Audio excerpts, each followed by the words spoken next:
Bienvenue sur les podcasts du collectif Voix libérée. Bonjour! Aujourd'hui, on plonge dans les rouages assez sombres de l'emprise psychologique. Oui, on va s'appuyer sur une analyse très précise du docteur Isabelle Chartier-Simène. C'est ça, concernant l'abbé Tartu et les petits chanteurs de Touraine, pour le collectif Voix libérée. Exactement, le texte est basé sur son intervention. L'idée, c'est de comprendre comment un tel contrôle a pu s'installer, durer si longtemps, sur les enfants, mais aussi les familles, et même persister chez certains adultes. Comment cette emprise s'est construite en fait? Voilà. Alors, décortiquons ça. Par où on commence? L'autorité initiale, peut-être? Oui, c'est le point de départ logique. Cette double casquette, curé et chef de chœur. Ça lui donnait un statut particulier, j'imagine. Ah oui, carrément, une autorité quasi sacrée comme le dit le document. Et il s'en est servi pour gagner la confiance, immédiatement. Enfants, familles, paroissiens, tout le monde. C'est là que ça devient vraiment, complexe. Parce qu'il n'y a pas que l'autorité. Il y a la manipulation des émotions, non? Tout à fait. L'analyse montre bien comment il utilisait les émotions positives. La beauté du chant, l'excitation des tournées, des concerts. Pour d'autres buts? Exactement.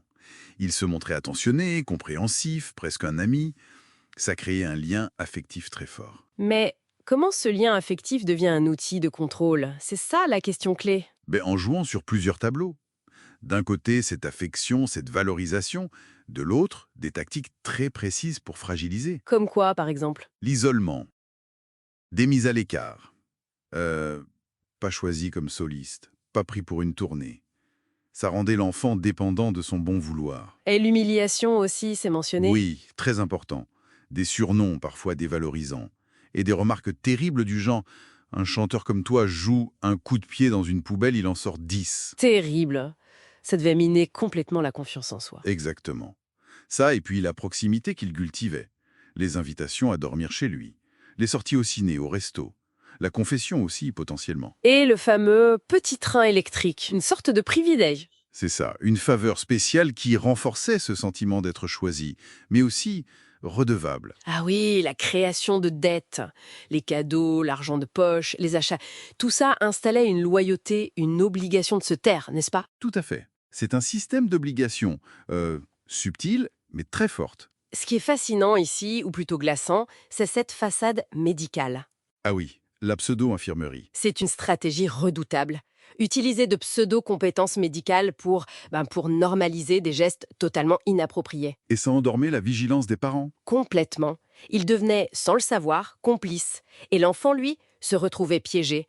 Si les adultes valident, comment protester? Il y avait aussi la peur, j'imagine. Peur de perdre sa place, honte de parler. Bien sûr, peur des conséquences, peur de ne pas être cru. Et pendant ce temps, lui, il soignait son image à l'extérieur. Il charmait tout le monde, les notables, les politiques. Oui, il se vantait de ses relations, des services qu'il obtenait pour ses chanteurs, comme pour le service national. Une image impeccable qui désamorçait toute méfiance. On peut parler de contrôle mental, oui. Ça influençait les pensées, les émotions, les comportements. Et l'analyse souligne que ça dure chez certains anciens. Parlons des familles, justement. Le texte dit qu'elles étaient souvent éblouies. Oui, par le statut de l'abbé, directeur, curé, soi-disant médecin.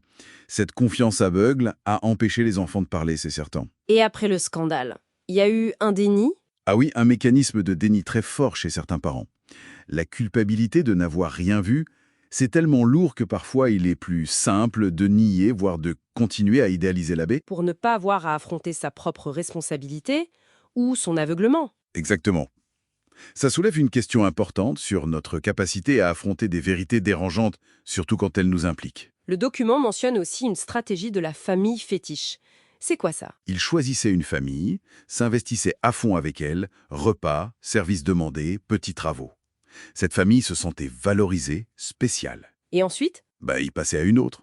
Ça permettait sans doute de renforcer la dépendance de la famille élue et peut-être de créer une sorte d'émulation, de compétition entre les familles. Diviser pour mieux régner en somme. Et pour les anciens choristes devenus adultes, l'impact à long terme? L'analyse parle de victimes secondaires. Ce sont ceux qui n'ont pas forcément subi d'abus directs, mais qui portent une culpabilité. Pourquoi n'ont-ils rien vu, rien dit? Le combat collectif avec voix libérée, ça aide? Pour certains, oui, c'est une forme d'apaisement, une façon de reprendre le contrôle, Mais c'est compliqué car il se heurte parfois au déni d'autres anciens.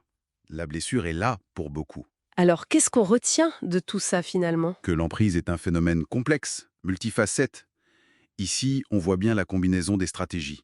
L'autorité, l'émotionnel, l'isolement, la pseudomédicalisation, l'image sociale. Et que ça touche tout l'écosystème, les enfants, les familles, et que ça laisse des traces très longtemps après. C'est bien ça. Et ça nous amène à une réflexion plus large, je crois. Au-delà de ce cas précis, comment nous, en tant que société, que communauté, institution, comment peut-on être plus vigilants? Face aux signes subtils de manipulation. Oui, face à ces stratégies de grooming, cette mise en confiance progressive pour abuser d'une vulnérabilité. Surtout quand ça vient de figures d'autorité qui paraissent charismatiques, bienveillantes. C'est une question essentielle, une vigilance de tous les instants finalement. Voilà. Comment développer cette vigilance collective sans tomber dans la suspicion généralisée, mais en étant capable de reconnaître les signaux d'alerte? C'est un vrai défi. Ce podcast a été produit et réalisé par le collectif Voix libérée. Pour nous écrire, partager ou témoigner, adressez-nous un mail à pecantores37@gmail.com.